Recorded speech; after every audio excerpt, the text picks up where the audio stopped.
CCTV, they be and anyone me so. Even if I walk through the valley of death, I know the fear. Every day be your guide.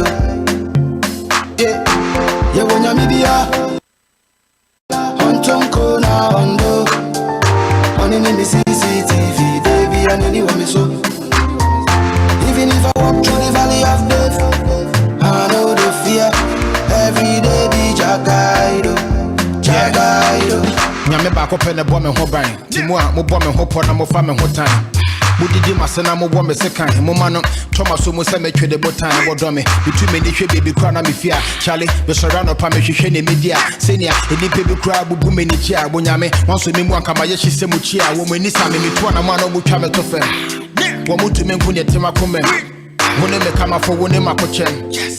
Mamente wasena mente wasem okana se mu se fa wo sanka nya mehira no onyame na wahye me bonte na de bia no ansana wudi me din ne beko bebia no kai se wo hwe me wo bedu na wesia no el shada we onyame bia ontonko na ondo oni ni CCTV de bia ni wo me so. Even if I walk through the valley of death, I know the fear. Every day be your guide. Yeah, when you be a Tonko na Ondo, on in the CCTV, they be and anyone me so. Even if I walk through the valley of death, I know the fear.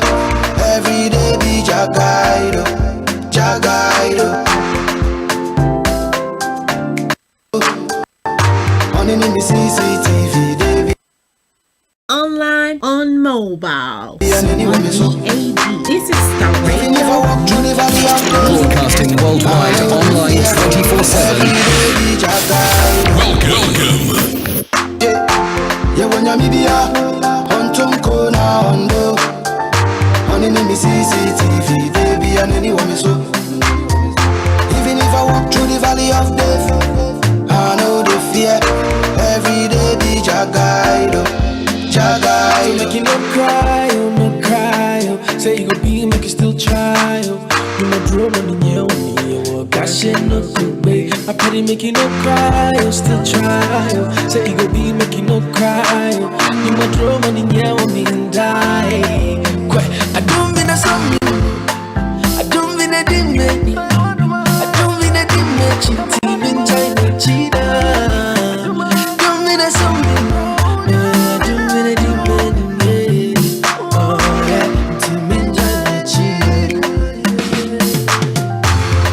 Be a Tonko na Ondo, on in the CCTV, they be and anyone me so.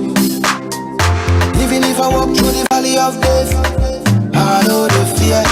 Every day be your guide. Yeah, yeah, when you be a Tonko na Ondo, on in the CCTV, they be and anyone me so. Even if I walk through the valley of death, I know the fear. Every day be your guide, your guide. Nyame back up in the bomb and hobby. Timua, mo bomb and hop on mo farm and hot time. Mudidi masana mo bomb second. Mo mano, Thomas mo se me twe the botan wo do me. Between me the baby crown me fear. Charlie, be surround up me hwehwe ne media. Senior, e di baby crown bubu me ni chia. Wo nyame, wonso me mu anka ma ye hye mu chia. Wo me ni sa me to na mo no mo twa me to fe. Wo mutu me nku ne tema komem. Wo ne me kama fo wo ne makochem. Yes.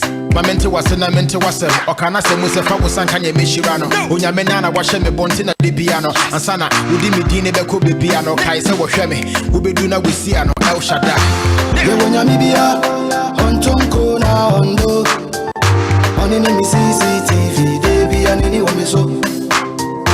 Even if I walk through the valley of death, I know the fear. Every day be your guide.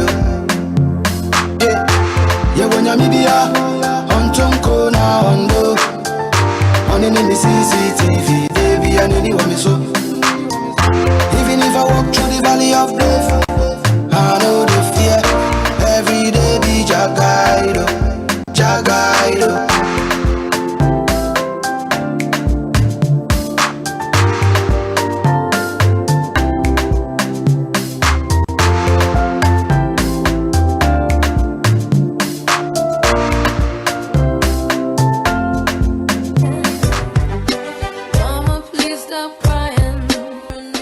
Listen to Aunties Mary, Lottie, and Regina on the Family Enrichment Programme on Star Radio UK. This and every Saturday from 6 to 8 p.m. Some people are wicked because don't make it your business going about revealing people's secrets. Don't be a busybody. And some people. Today's typical family is under pressure from various directions. Divorce is on the increase. More and more of the Afro-Caribbean youth are taking to crime, etc. The Family Enrichment Program brings together a team of qualified experts to discuss and shed light on how we can make our families better and stronger. It is said the family can do without the society, but the society can't. Listen to the Family Enrichment Program this and every Saturday from 6 p.m. to 8 p.m. on Star Radio UK, your favourite Afro-Caribbean radio station in London.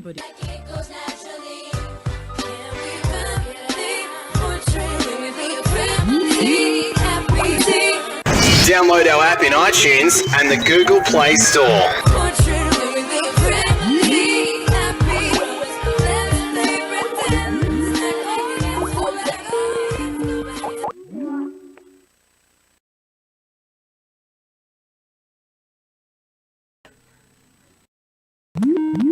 Hello and welcome to Star Radio UK, your favorite African and Caribbean radio station in the UK. We are pleased you are listening to us right now, and we thank the Almighty God for your life. Thank you to all our listeners across the globe. I'm Lottie, your host, and with me in the studio is Auntie Regina. This is the Family Enrichment Program. The program that aims at putting spices in your family life to make it richer, fuller, and to bring about a positive impact. Auntie Regina, can you bring your greetings? And also, I want you to tell listeners about your program on Monday. Oh my God. So that they can follow you there as well. So right. Very, very good program. Hi everybody. Good afternoon, one and all. Good afternoon to friends, family, loved ones across the globe. It's a pleasure to be here once again. It's a pleasure to be presenting or co-presenting this program with Auntie Lottie. It's family enrichment. I've been put on the spot to talk about my program on Mondays. I think that program is designed for youth. It's called On Point. It's Mondays at 5 p.m. So please join me wherever you are so that we can have an interactive afternoon. So it's Monday afternoons on point. As you know, Auntie Lottie, we are empowering the youth. We are sharing ideas. We are, equipping them for a better future. We want them to be as they are, our future. We want them to be bright. We want them to be strong. We want them to be ready. Yeah. And I will encourage everyone tuned in, tell friends, tell family to tune in on Mondays as well, because with everything that is going on in the world with the youth, especially in UK, with all the stabbings, we need a program like that to empower them. Definitely. So be encouraged and do tune in on Mondays at 5 p.m. to listen to Auntie Regina. Okay. Hello to my brothers and sisters in America, in the UK, in Ghana, the Morrison family, of course. Hello to Kwame in South Africa. Congratulations as well to passing your exams. And hello to my gorgeous husband, the producer of the Family Enrichment Program. That's right, the one and only Archie. He alone. He alone commands that. Apostle Archie is in the house. He's producing Family Enrichment this evening. Whoa, big ups. And hello to Auntie Mary. She had an appointment this evening and couldn't be here. She said hopefully she will be here next week. Definitely. We want her stamp on this topic that we are treating at the moment. Okay. If you just tuned in, this is the Family Enrichment Program. And our topic for discussion this afternoon is this evening is parenting.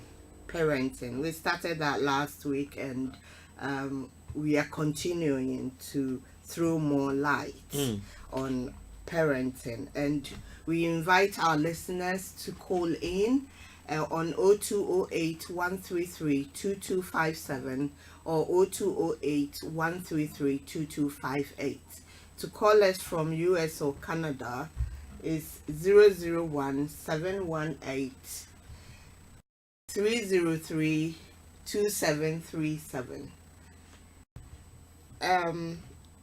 Last week we gave a definition which we said is not exhaustive, but we will go over it again today, so that if somebody is tuned in for the first time today, will know what we are talking about. Parenting, because as we said last week, and as many people say, it is the only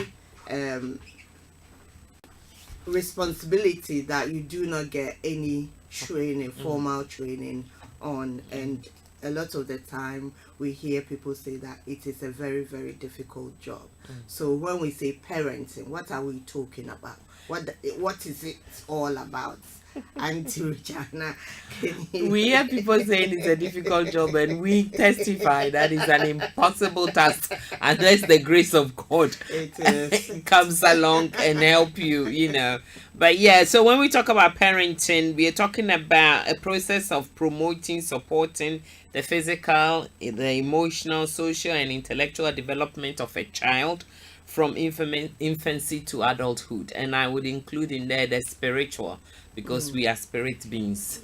So these are the things that we are looking at. It indicates the raising of a child, not exclusively the biological relationship. So when we talk about parenting, we are not exclusively talking about biological children here. We are talking about caretaker of a child, and you're bringing them up in a process, or through a process which promotes and supports their physical, their emotional, social, spiritual, intellectual development from infancy to adulthood. So it's a long, that alone tells you it's a never-ending job. Okay, I was going to ask you that. Do we ever retire from parenting? I don't think so, because parenting, I mean, if you're not parenting your own children, you'll be supporting someone through their parenting, because phone calls come through. You have nephews, you have nieces, you know, it's extensive. And then when you go to church, you have the young ones, the youth, the children in church. So it's a never-ending story, and it's a lot of work. And even with your own children, the style may change. Your responsibility may change, but it still continues, because when children grow into adulthood, it comes with different problems or different issues, that different stages of child development in itself presents different challenges and different approaches required. And you know, constantly, because as I've said this so many times lately, because my daughter said it and I was like, okay, I hear you. She said, Mom, life is not stagnant. Life is evolving all the time. It's fluid all the time. It's flowing. So sometimes, Mom, the way you think I'm gonna do things is not the way I'm actually gonna do it. But that's okay, isn't it? And I'm like, life is so fluid that I need some consistency. Do you know what I mean? I'm old here. I'm not young anymore. Might be okay for you to be running around and doing all the things that you do, but I need some consistency. I need some structure. She's looking at me thinking this woman is a little yeah. So you know, from one child to the other, some parents have 3, 4, 5 children.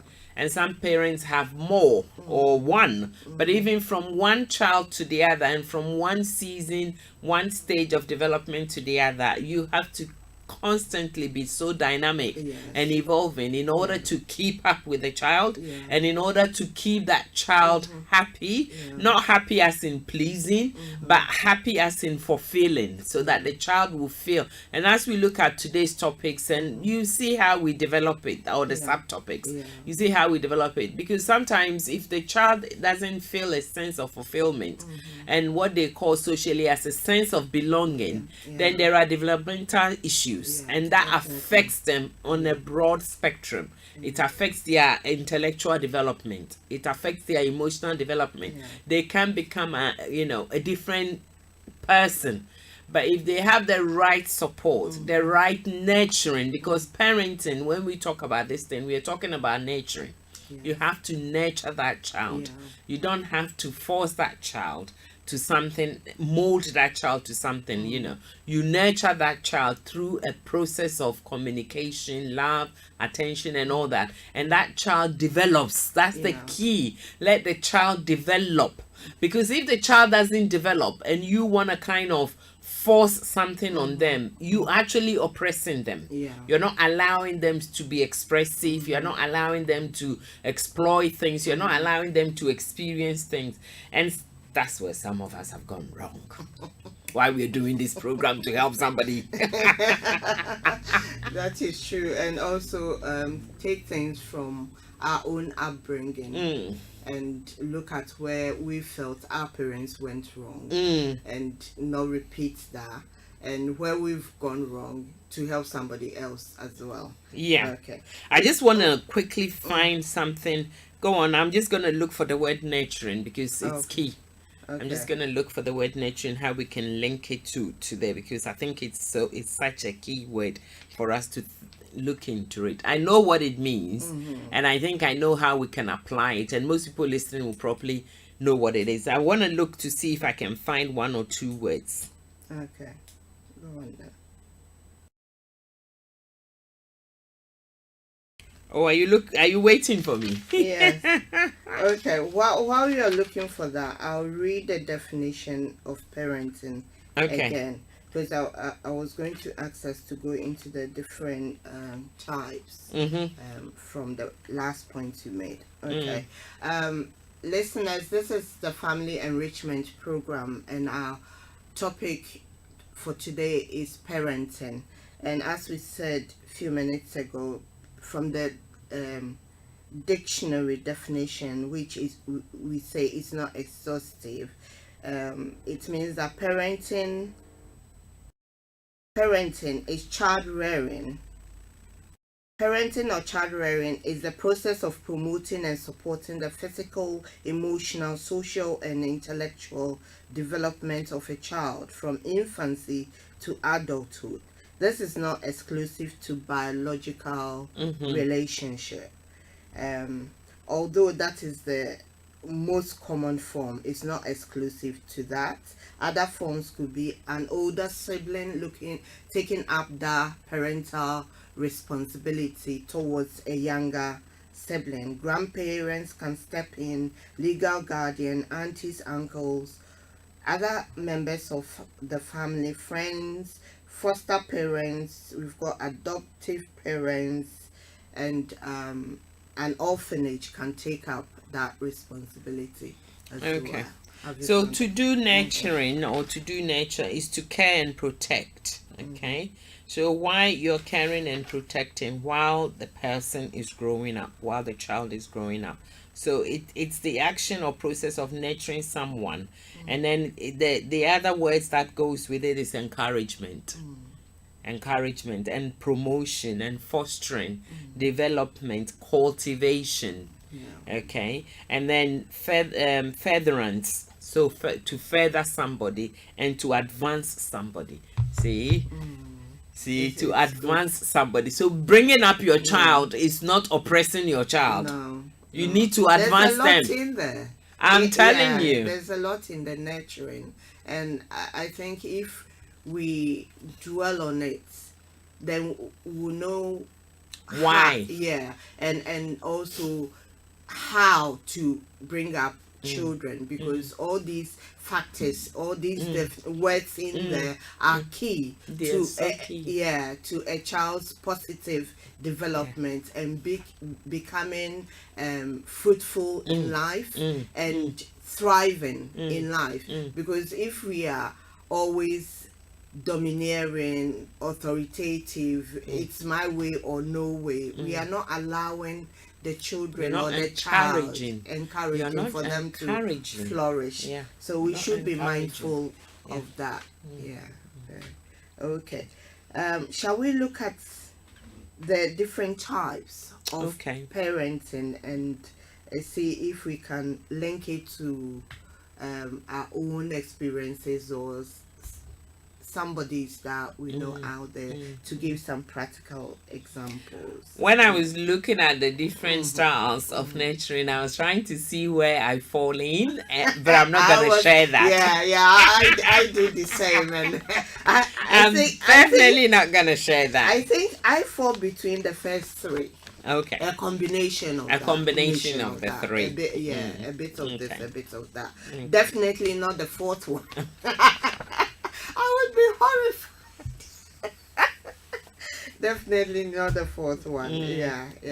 And I think from my own experience, when I started bringing up my children, I think I because of my background, the way I was brought up, because I had two different, my parents had two different styles of bringing us up. My dad was more laid back, more pessimistic. Whatever you want, you got. Not my mom.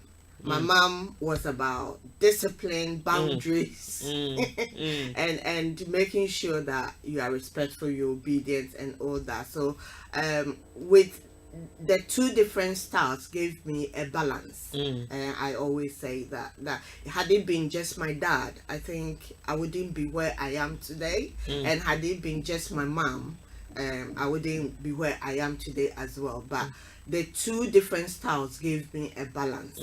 So somehow when I started parenting, I think I went a bit with the authoritative, and then with the other children, I changed a bit. I changed the style. You mellowed a bit. Yeah.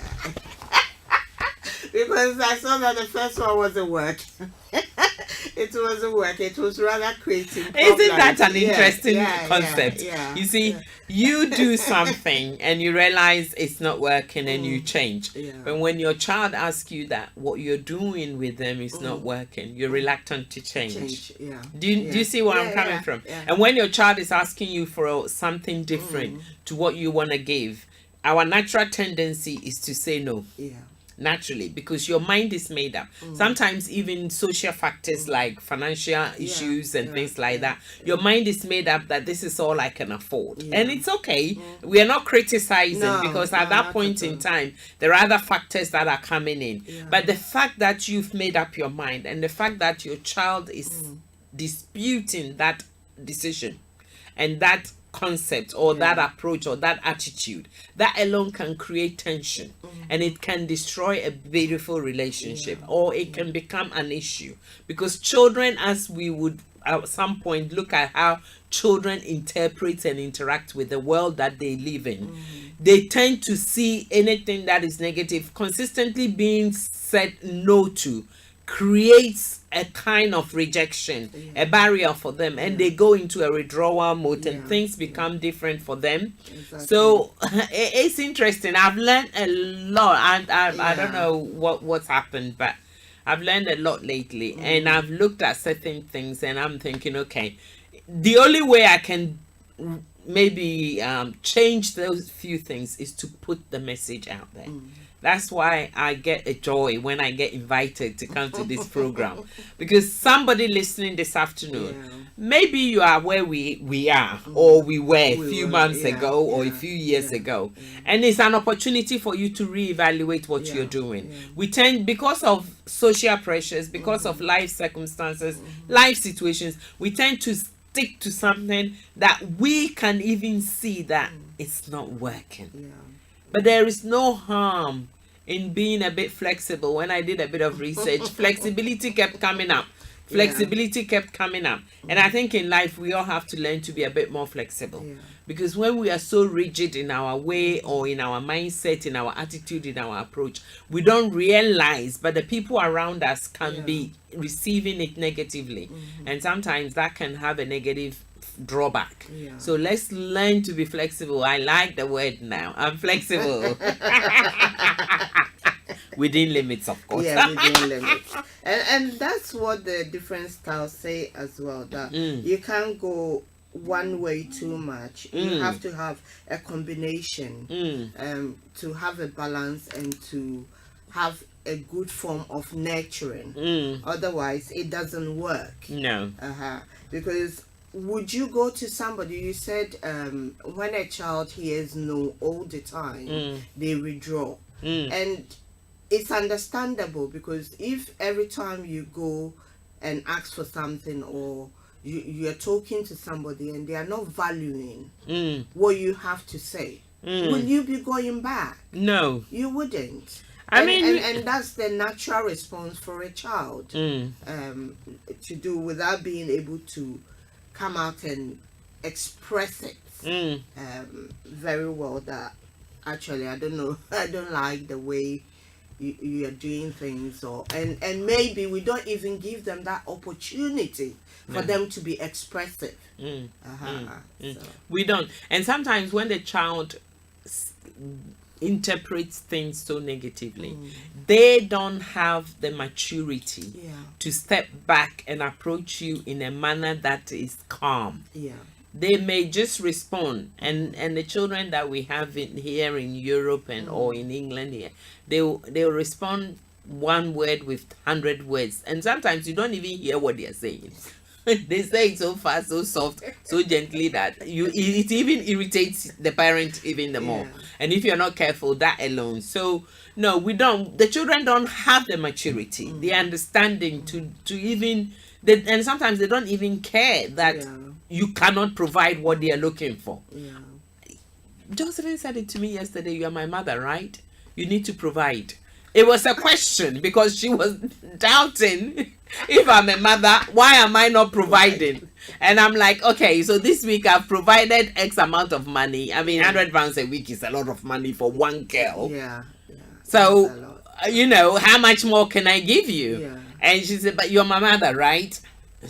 And then as a mother, you need to provide. So I've given you £100 in your pocket for the week. I've provided food, I've provided water, I've provided clothing, transport for school, and I still need to provide. Come on.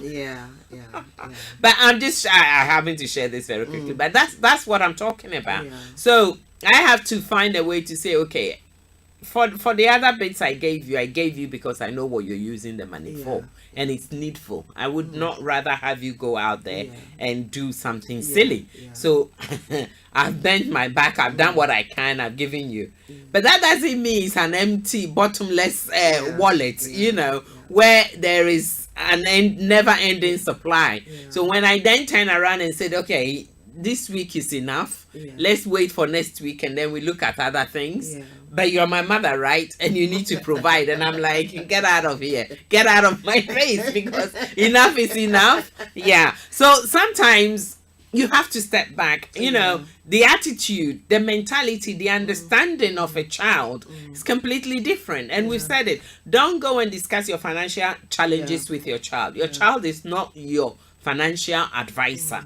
Especially when it comes to finances, because it's where the children then pick up, and then they then, you know, they become withdrawn because they won't even bother asking, because the moment they're gonna ask, they know what's gonna come. So they won't bother asking, and then what that happens, it hinders their development.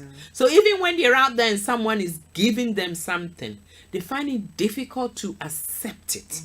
Because they've not been brought up in a culture where giving and taking or giving and accepting is a natural thing. Or they grow up and become something else where everywhere they go, they want to grab.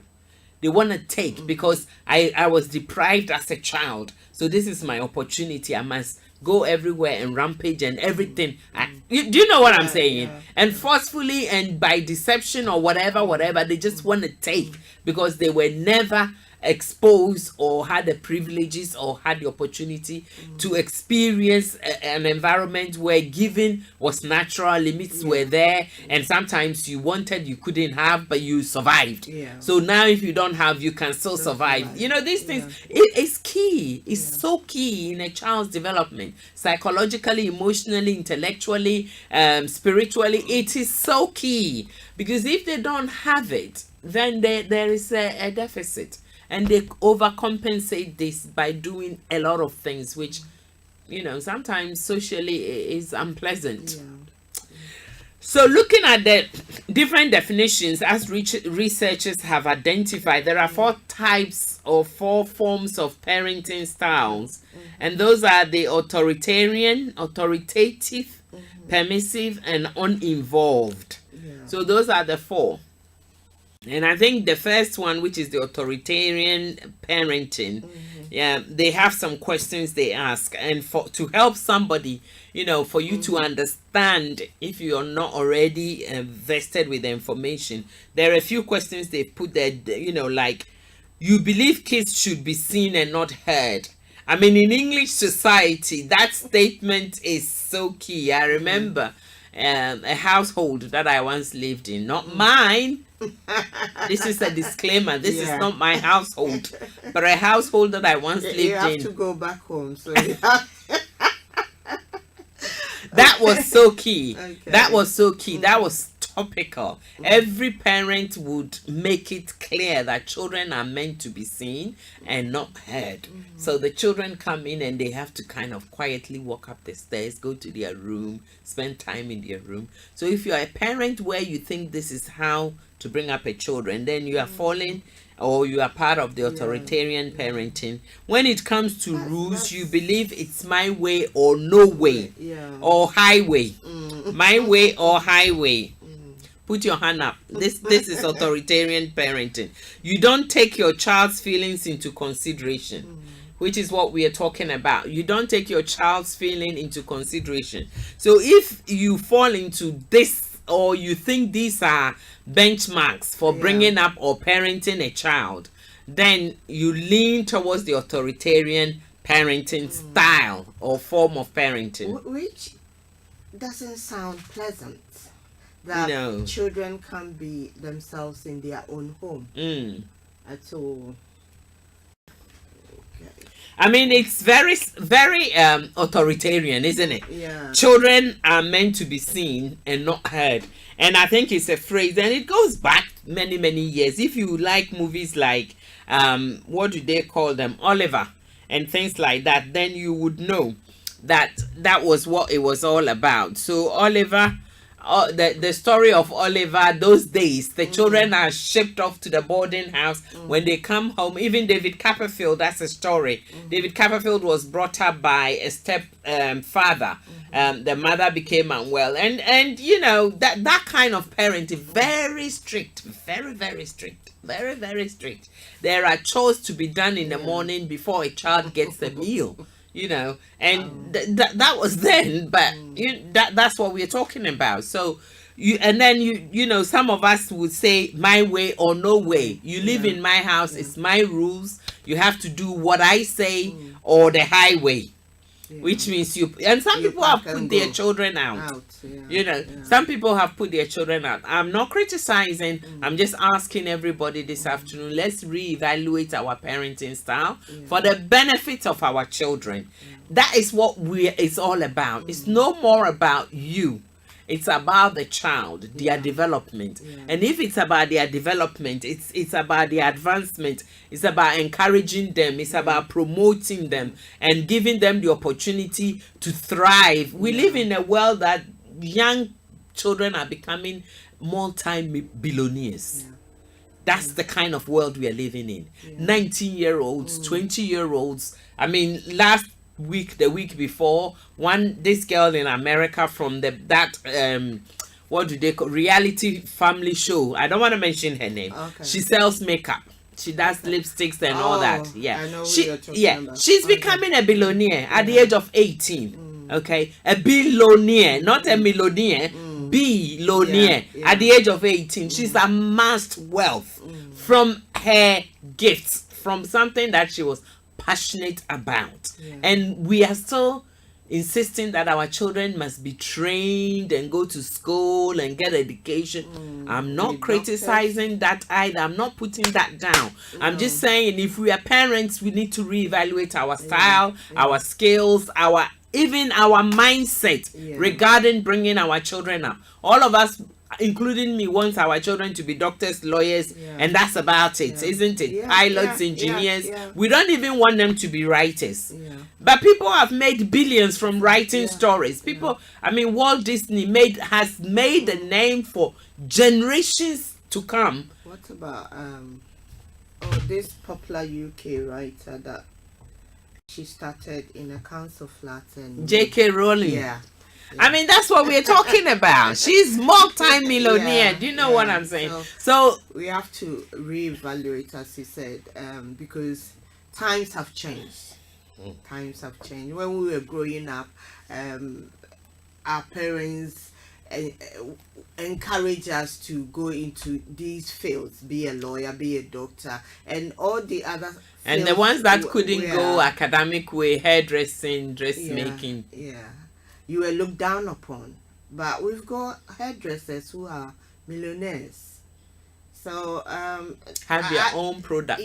I feel nothing should be shunned upon. We have to encourage our children to explore and also develop their talents. There are some people who have joined us on Facebook. I want to acknowledge them before you finish that. Mary Rose, Date Simon, Emmanuel, oh good, can't pronounce the last name, Evelyn Ewa, Samuel Lamte. They've all joined us on Facebook, and thank you so much. So if you're an authoritarian parent, you believe that kids should follow the rules without exception. Authoritarian parents are famous for saying, because I say so. Because I say so. When a child questions the reason behind the rule, they are not interested in negotiations, so they don't even discuss it. They end up saying, because I say so. They also don't allow kids to get involved in problem solving. Okay. Now, when the children go to school, I know problem solving is one of the curriculums that they teach them. So the children are being taught to solve problems. Now they come home and you give them rules which they see as a problem because it's not in their favor. Okay, forget about you. It's not about you anymore. It's about the child. So it's not in their favor. So obviously it presents a problem, and you don't want to negotiate. You don't want to talk about it. So when you give them, it challenges or it becomes an obstacle for them. Okay, as an authoritarian. So you need to teach your children. Instead, they make the rules and enforce the consequences with little regard to the child's opinion. So this is the approach or the attitude of an authoritarian parent, and it goes on and it goes on, and then when the children grow up, they see punishment instead of discipline. Punishment, is what they do because it's my way or no way. So if you don't do it, then you have to be punished. So rather than teaching a child how to make better choices, they invest. They are invested in making kids feel sorry for their mistakes. So when the child breaks the rule, they invest in making the child feel sorry through punishment, either through punishment or through the restrictions, the rule. They probably would slap more rules on there to make sure that the child will feel punished for breaking that rule. So they add more rules, and then it limits the child. It obstructs the child. And I was reading that when you do that as well, it encourages the child to learn how to cover their tracks rather than dealing with whatever issue there is. And they start lying there's no honesty there, because they know if they tell you the truth, they are gonna be punished. Because even if they've done something wrong, allow the child to let you know. Okay. I remember when we were young and your mother sent you to get a plate, especially those days. Do you know the kind of plate I'm talking about? The one with the pink flowers and the red roses, and they used to call them China. Or I think they were made so expensive those days. And oh, God help you if you break one. If you break one, the lid or the bowl itself, what would you do now? What would you do now? I don't remember ever breaking one, but I know this because I've seen it. So when that happens, the child is going to hide.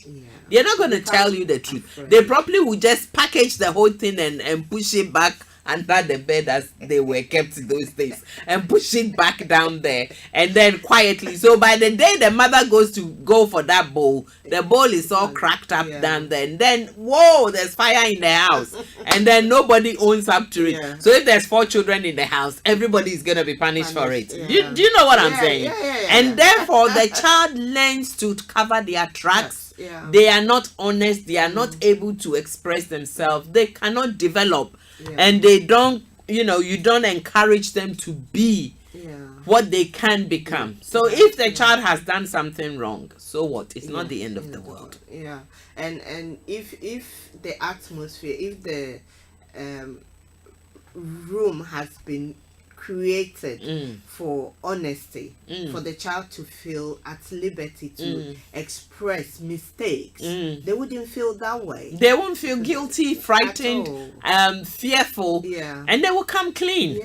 They will come clean. They won't have the need to go and cover their tracks. And it's sad, isn't it? The thought of it is very sad. I mean, during the research process, I've sat down, I've looked at things, and I'm like, wow. So we've gone through a lot. We have. And we've put our children through a lot. Also, in that respect, I'm thinking about, when we were growing up, when the adults are talking, you are not allowed to be there. No, you couldn't. You are not allowed to express any opinion. How dare you? How dare you? Your parents and their friends are talking, and you, a child, you contribute. You can't be there. No. But I've come across children in this part of the world that when you visit their parents, they don't move. No, they stay there. And when you are chatting, they chip in. Oh, they listen, they laugh, they giggle, they are kind of, involved until such time that you ask them to excuse you. Of course, then they will move away. But it's not natural for them to see you've got a visitor, so off they go. No, they're sitting watching their television or whatever it is they're doing. They don't care about you and your visitor. If most of the times you and your visitor will go somewhere else, and then we are okay. Most of you and your visitor will go somewhere else in order for you to have your privacy. So that is something. I think I want to share this. Authoritarian. Thank you, producer. Authoritarian parents. The children who grow up with strict authoritarian parents tend to follow rules much of the time, but their obedience comes at a price. So the price is where the punishment comes in. So they follow the rules, but the children are obedient, but they are doing it at a price. Why? Because eventually at some point it affects their development. The gaps are there for you to see. Okay, they may also become hostile or aggressive. They may also become hostile or aggressive as a child. Because children emulate what they see. We are their role models. So if all they see is aggression towards problem solving, that's what they are going to emulate in their own lives. It forms in their mindset. That when there are challenges, aggression is the way to deal with it. And that is, I mean, I don't know if you've seen that clip going on WhatsApp. The Ghanaian policeman who was beating this woman in a bank. Okay. I won't talk much about it, but aggression is what it's going on, and it's not nice. It's not pleasant at all. So they can become aggressive. So rather than thinking about how to do things better in the future, they often focus on anger they feel towards their parents, so they become aggressive. And since authoritarian parents are often strict, their children may grow to become good liars in an effort to avoid punishment.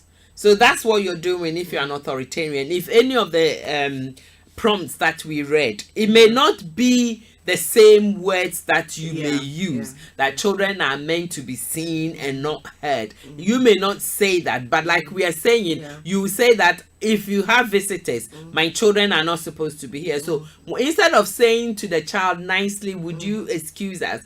Come on, get out of here. The way you scream and shout, your neighbor would think that the world is coming to an end. So that might be your way of dealing with things. Or again, you know, my way or no way. We've all been there. Please don't think we are criticizing anybody. We are learning. We ourselves are learning. We hope to be better grandparents. We have to be much better grandparents. So it's my way or no way. And you see, as a parent, that attitude can affect your whole way of doing things. Anybody you are interacting with, people go to the office, they are working, and even where there is instructions, there's rules, it's my way or no way. Because that is the kind of upbringing they have. So their mindset is my way or no way, whether they are Christians or non-Christians, whether they are of any faith or no faith. There's no flexibility. There's no attitude of reevaluating. Why do you even think it's your way or no way? Okay? Why, when you're dealing with your friends, if you want to go to McDonald's and all your friends don't want to go to McDonald's, you become moody, you become miserable, you are the only one that don't want to follow, and they call them party poppers. They want to spoil the party for everybody else. Why is it your way or no way? You are an authoritarian parent, and you're not helping your child, you're not encouraging your child, you are not nurturing your child, you are not supporting your child. So be mindful of this. Just think about what you're doing. And then we have the authoritative parenting style. And that one, a few questions they ask. They said if these statements apply, then you know. So Go on then. Authoritative parents have rules. They use consequences, but they also take their children's opinion into account. Okay, they have rules. Improvement there. They use consequences, but they also take the children's opinions into account. They validate their children's feelings. While also making it clear that the adults are ultimately in charge. So it's a fine balance, isn't it? Because you are doing a lot of things. You validate your child's feeling. You take into consideration your child's opinions, but you still maintain the stance that you are in charge. And I think it's a skill that, it probably won't come easy. Some people may naturally have that tendency, but not everybody. Not everybody. So the children there are boundaries there. There are boundaries there. Yeah. So the children of authoritative parents invest time and energy into parenting behavior problems before they start. They also use positive discipline strategies to reinforce good behavior, like praise and reward. So authoritative parenting, they use good strategies. They use good strategies to reinforce good behavior. So they use praise and they use reward. So if you look at the authoritarian, where it's my way or highway, so even when the child does a good thing, there's no praise, there's no recognition. It's just because they've done it, because it's your rule and they've done it. So the next rule is bigger than the previous rule, and the child is still expected to accomplish that rule and follow that rule. But as an authoritative parent, you use praise and reward. You take your child's opinion. Wow, big key there. You value and revalidate your child's feeling. So that is key. So when your child is feeling angry, you understand. This is where you put your hand around the child that has been given £100 for the week and still wants more, and say, you know what, I love you so much. I've given you £100 for this week, but you know what? Let's wait for next week. So you put your hand around that child and you tell that child. You're reasoning and you're revalidating their feelings. I understand you need the money for whatever, but not now.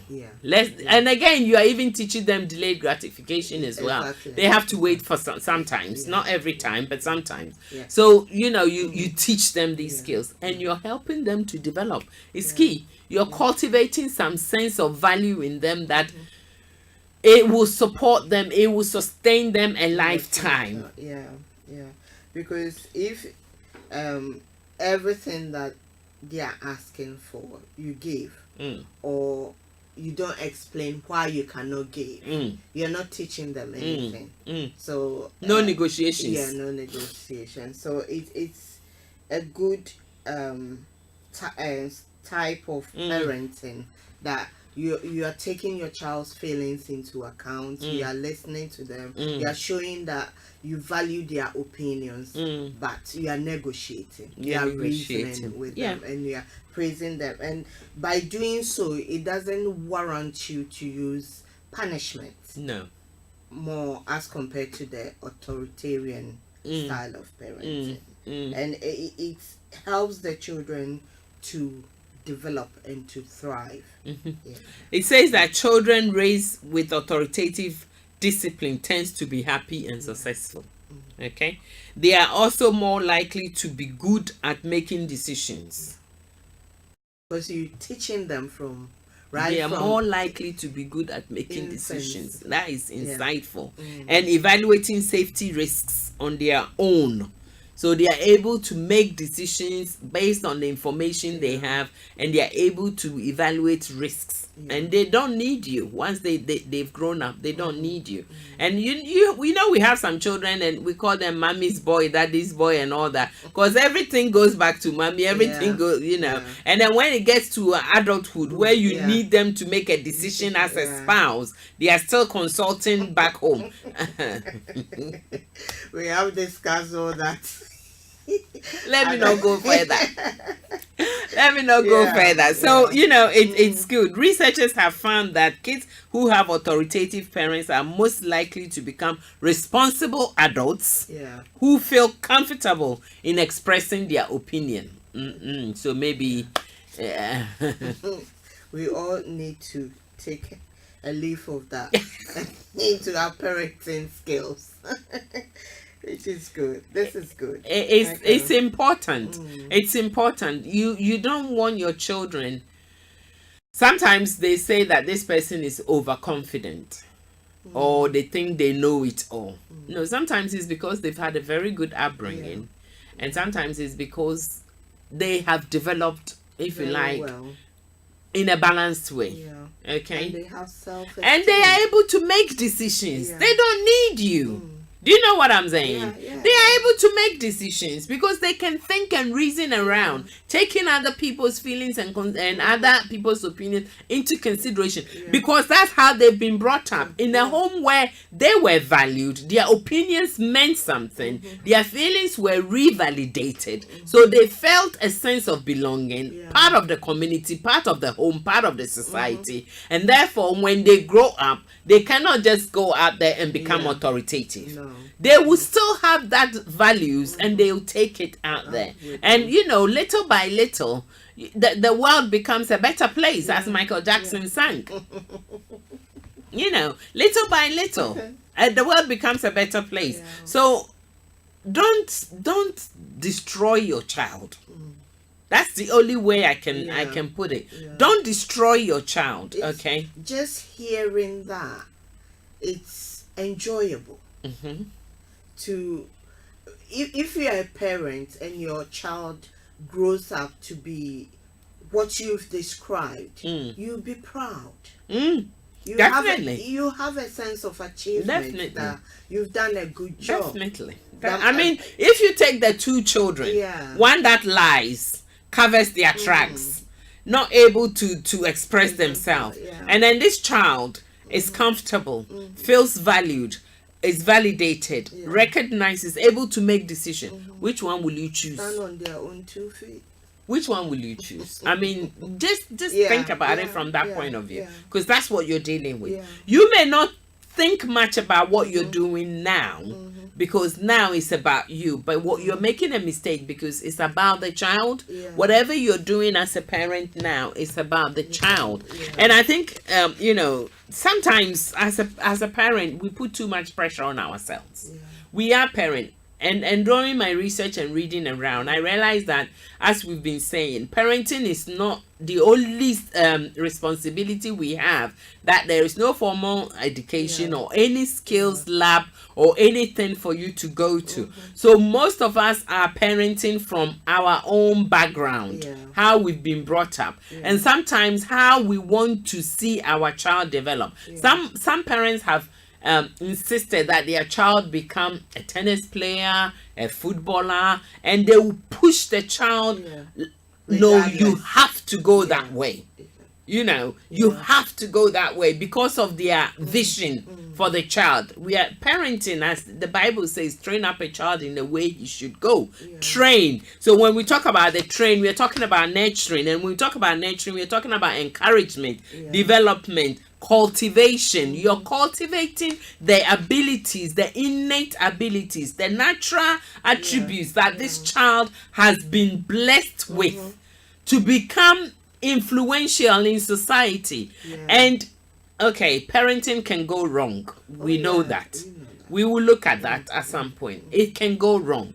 But don't blame yourself when you know you've gone through this line of encouragement, development, cultivation, advancement, promotion, and you know you've been doing all you can within your limits, transparently, promoting the well-being of the child emotionally, psychologically, socially, religiously, or spiritually. You know that's what you've been doing. That's what you set out to do. If you've done that, and you can put your hand on your heart and say that this is what I've done through the authoritative approach, loving and revalidating and allowing the child to make decisions, valuing their opinions, then even if it goes wrong, the Lord is still with you.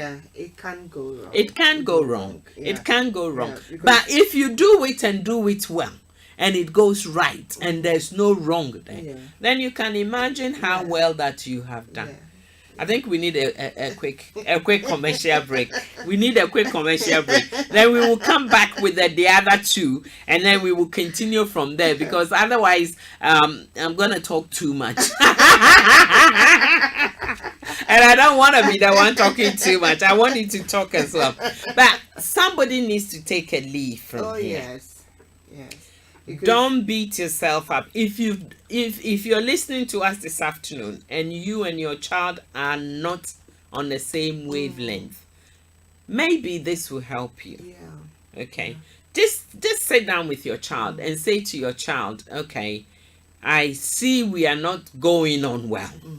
I'm willing to make amends. I want to change certain things so that we can start all over again. So wipe the slate clean. And just as you would with your spouse, you won't go back to tell your spouse that I've done this, I haven't done this. And you won't bring reminders. Don't go back to what you are leaving behind. Start the slate clean and move on from here. And as you said, if you've done everything and so your child didn't turn up right, you shouldn't carry the guilt, because sometimes children do not listen to the guidance that you are giving them, and things can go wrong. But the best you can do is to continue to love that child and to pray for that child, because it's never too late when God is in the midst.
This is Starr Radio UK.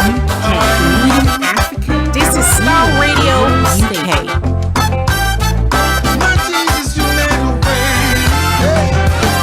Now we're here, looking back on where we come from. Because of you and nothing we've done, to deserve the love and mercy you've shown. But your grace was strong enough to pick us up. You made a way when our backs were against the wall, and it looked as if it was over. You made a way, and we're standing here only because you made made a way. When our backs were against the wall, and it looked as if it was over. You made a way. This is Starr Radio UK. Only because you made a way. Online, on mobile. So on DAB. This is Starr Radio UK. The leading African radio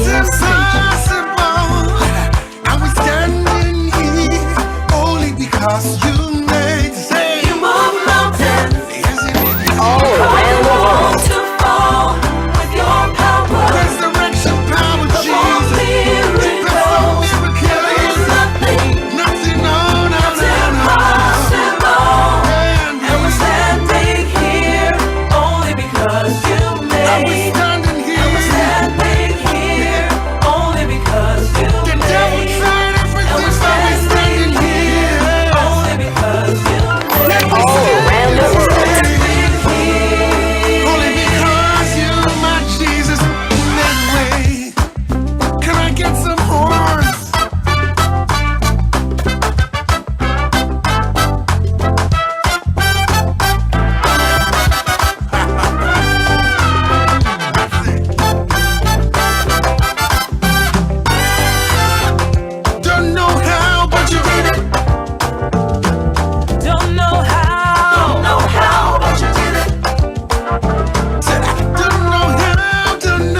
Listen to Aunties Mary, Lottie and Regina on the Family Enrichment Programme on Starr Radio UK. This and every Saturday from 6 to 8 p.m. Some people are wicked because don't make it your business going about revealing people's secrets. Don't be a busybody. And some people. Today's typical family is under pressure from various directions. Divorce is on the increase. More and more of the Afro-Caribbean youth are taking to crime, etc. The Family Enrichment Program brings together a team of qualified experts to discuss and shed light on how we can make our families better and stronger. It is said the family can do without the society, but the society can't. Listen to the Family Enrichment Program this and every Saturday from 6 p.m. to 8 p.m. on Starr Radio UK, your favourite Afro-Caribbean radio station in London.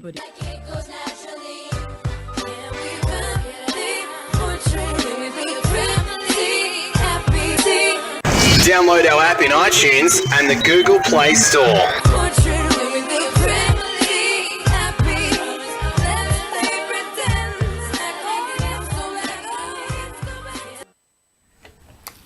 Welcome back to the Family Enrichment Program, and we are discussing parenting.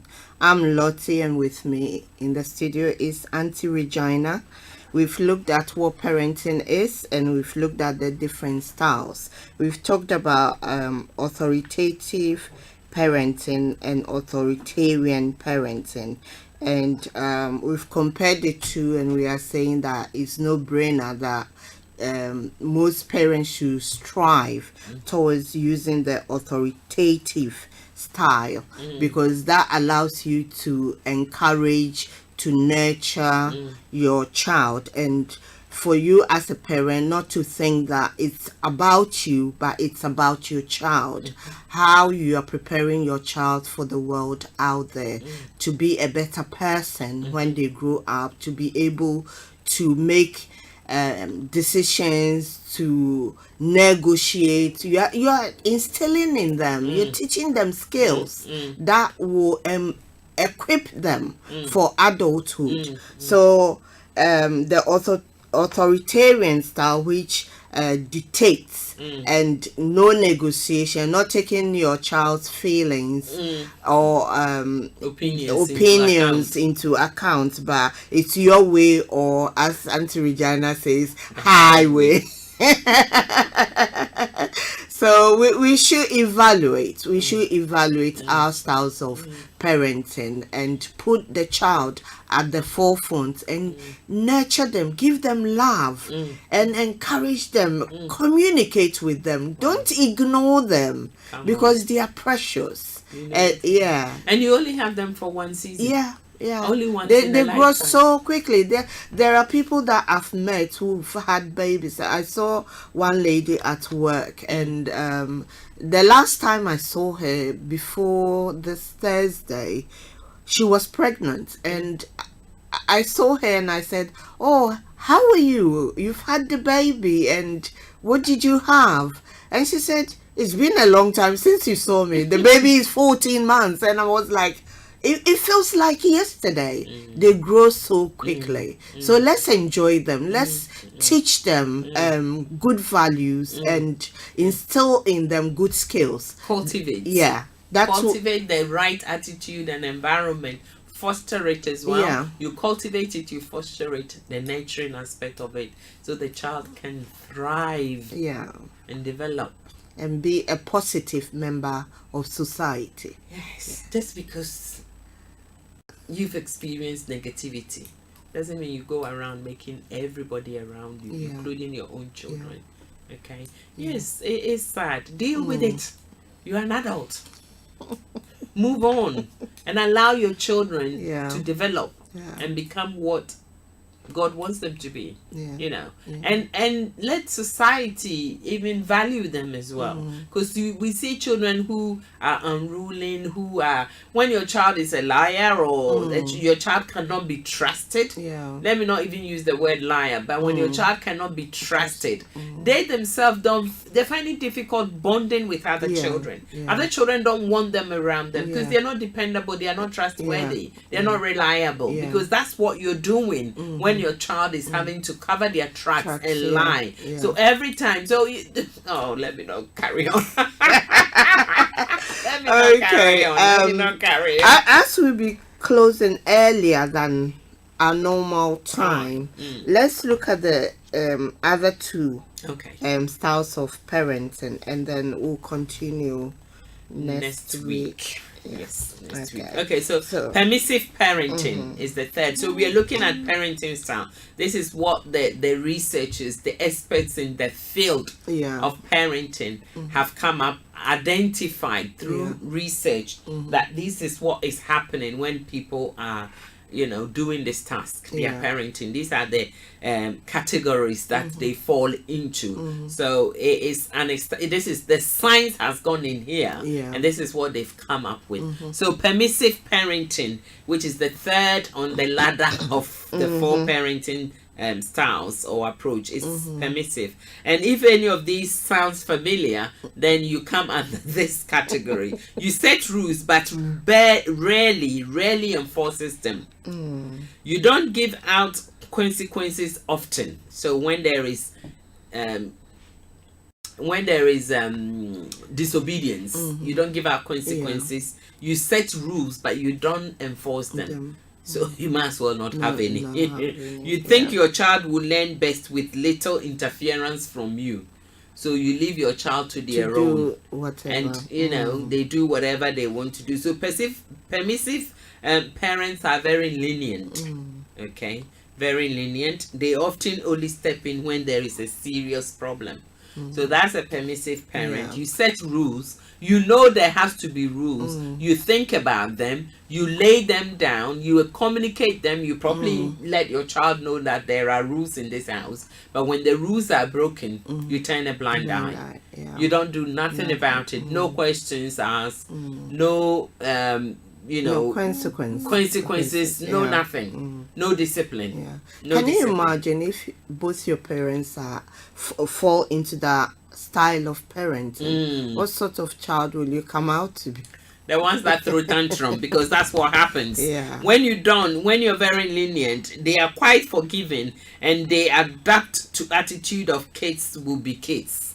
So they tend to say kids will be kids. And children like that will grow up and they don't have boundaries. Yeah. They don't have a sense of, those are the children that when you tell them to pick up their clothes from the floor, they are asking you what for Yeah. and why, because there are no boundaries. They think everything goes. Yeah. So whether the clothes is on the floor or it's in the linen basket or whatever, that's fine. You end up going to pick those clothes Yeah. up because you're so lenient, you're so Yeah. permissive. You're not teaching them anything. No discipline. Yeah.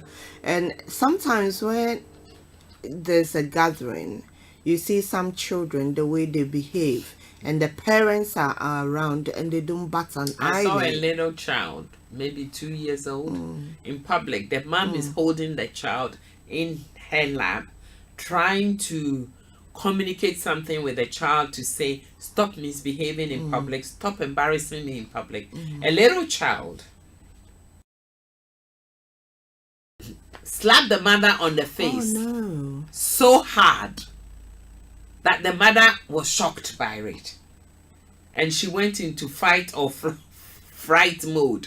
But she then had to realize there were people around, so she quickly reasoned and she readjusted herself, and in the shock of it, she let the child go, and the child carried on misbehaving. Unless the child has other behavioral issues. I would say that maybe this goes on behind closed doors. It's sad. Yeah. It's sad. You could tell that she was so embarrassed by the whole thing. And now, I don't know. I didn't go to speak with her. I just looked at her and I thought, either she's going through a lot and she's not coping very well, or she's done all the wrong things and this is the result. Okay? So that is the issue. So if you're too lenient, Yeah.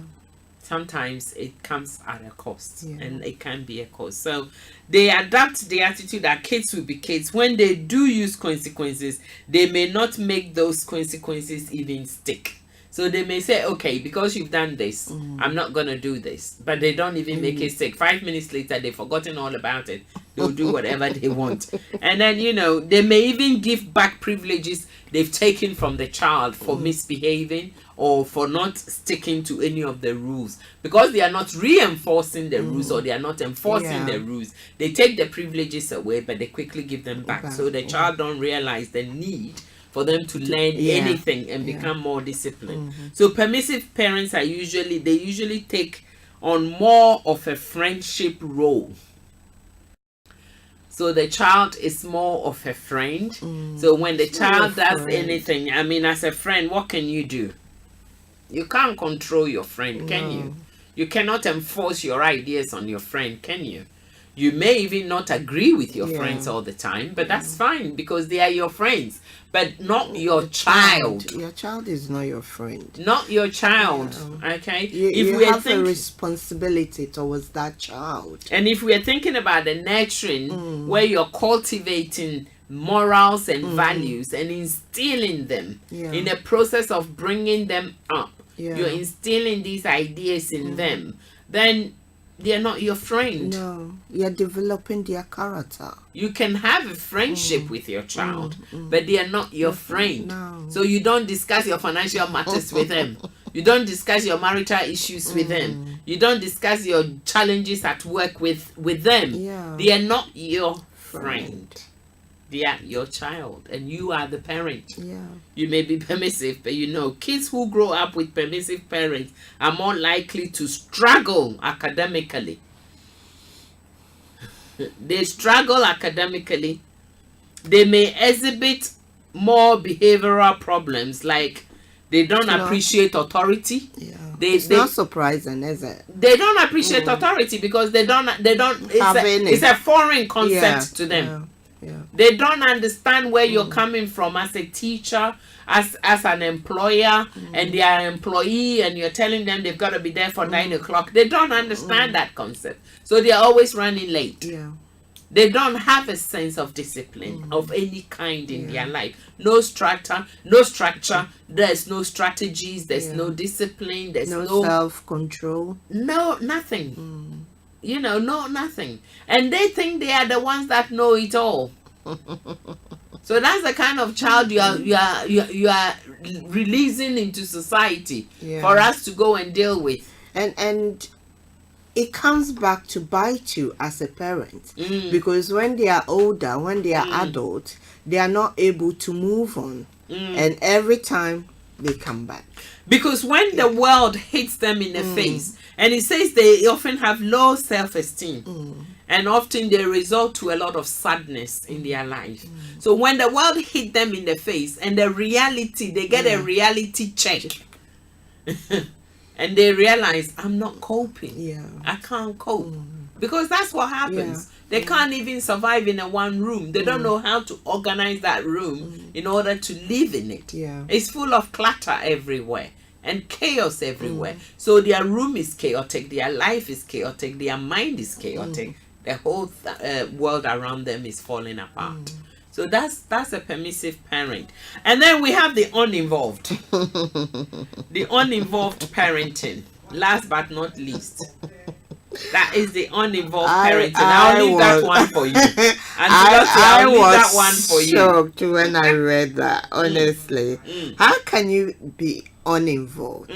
That is parents who do not take any interest in the welfare of their child, anything about their child. Is like, I've provided shelter, I've provided food, whatever you need is in the house. In the house, just get on under the house. Yeah, there's no rules, there's no regulations, nothing. But whatever you need is under the house. No communication, nothing. They are not involved. Uninvolved. I mean, uninvolved parenting. I don't understand that concept. How can you be a parent and not be involved? Uninvolved. So people who are uninvolved, they don't check their child's schoolwork. They don't even ask. They don't even know if the children don't show any school. Interest whatsoever. So they don't attend parents' evening. They don't ring and speak to the school teachers. No. They are uninvolved. Yeah. Okay. I know of a parent. Even though they don't live under the same roof with their child, they don't show any interest. The fact that you are not physically present in the house doesn't mean that you shouldn't be involved. Of course not. Yeah. But this parent is uninvolved. Really? Uninvolved. Someone help me. Please ring us in the studio. And I want to know, because my mother is still involved in my life. Yeah. My mother is still involved in my life. No. When I haven't spoken to her for a week or two, she comes on the phone and says, why, have you forgotten I exist? Okay? She's still very much involved. Uninvolved, as the description of uninvolved parenting says.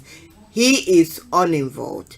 Nothing about the children, the child, welfare, nothing, well-being, nothing, social nothing. care needs, somebody will say spiritual zilch. Needs, psychological needs, emotional needs, nothing, educational needs, and it's not even dependable. You physical needs, whether your child is healthy or not healthy. Nothing. When was the last time your child visited the GP, the dentist, the eye test?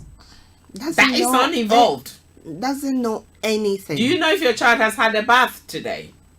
Or even eating, what they wear, how they get to school. Who is your child spending their time with? Uninvolved. Who is your child spending their hours with? When are they at school? Do you know if they are truancy or they are at school? Do you know? It's so sad, and they don't realize Are the you damage. a parent? The damage they do to the children, because I know of a child that says that I think my father doesn't care about me. Wow. He will not even ring and speak to me. He will ring my sister's phone and ask about me. Why can't he ring me Directly? So you see, this is key. You said something. I was Mrs. Wheeler, Gloria Wheeler. Good afternoon to you, and thank you for joining us this afternoon. You said something that has touched my heart, Auntie Gloria. We love you. You see, you have 3-4 different children in the house, and sometimes we know children are all different. Yeah. The first child is different from the second child, from the third child, and so on. Now, this child, I don't know what number, but it's irrelevant. This child has formed an opinion regarding the parent. And isn't it sad that you talk to the other sibling about the child and you don't talk to the child about the child? Yeah. Now, that... It I is nearly sad. said the word. Thank God that my tongue stopped. Yeah. You know, It- it's unbelievable. It is sad. It is really sad, and it makes the other parents, you have to compensate a lot. Overcompensating. Yeah, But even then, it's not achieving anything, No. because the child still is fully aware. Yeah, And we yeah. fail to realize that whatever we are doing around the house and around the children, they are observing. Children Oh, yeah, observe a yeah. lot more. And when some people learn more by observing, some people learn by listening, some people learn by actually doing, which is hands-on, and some people learn through groups. So they watch other people do it and they also do it. So we all learn in different ways. So if this child is watching everything you as a parent is doing, and you have your own child, but you don't talk to the child, even He if they've done doesn't something care. wrong, why don't you speak and iron things out and move on from there? No, he So can you doesn't have care. a child that you don't talk to? So when this child grows up and the role is reversed and you now become the child, as you would become one day, you came as a child, you will exit as a child unless you die before that stage. But if you then reverse and become the child, and you now need care, and your child has to give you that care. I'm not talking where we put you in care home, but I'm talking where you are still physically well, but you need love. You can't go out every day. You need attention. You need care. And the same thing, we are not going to be developing you at that stage. You are waiting to exit. So your case, there's no development there. But here is a case where you need to develop this child. Cultivate certain attributes, certain values, Not certain characteristics. Where is the strength that you're impacting into this child? Nothing. And then But- when the child grows up and they are resentful and they don't want to be with you, you're wondering what is going on and why things are the way they are. I think we all need to reevaluate. We all need to reevaluate, okay? So children with uninvolved parents are likely to struggle with self-esteem issues. They tend to perform poorly at school. They also exhibit frequent behavioral problems and rank low in happiness. So these are the uninvolved children, okay? Uninvolved parents. Their children have low self-esteem. They perform poorly at school. They exhibit certain frequent behaviors which ranks low, and they rank low in happiness. Okay, so sometimes as a parent, you may not fit into one of the categories as we've said. You may cut across, and often parents are interchanging because you're bringing up 3-4 children. Parents will be flowing between this or that at the same time. But if you're listening to us, something I want to share before we bring the program to an end today. sit down as a couple. Okay. That's if you're a couple. That is if it's a couple bringing up the children. Sit down and have an agreement and a strategy, an attitude, an approach, a mindset that we are going to do this together from this point of view. But even after you've said that, that's what I was saying earlier. Maybe we will look at that next week. The flexibility has to come in.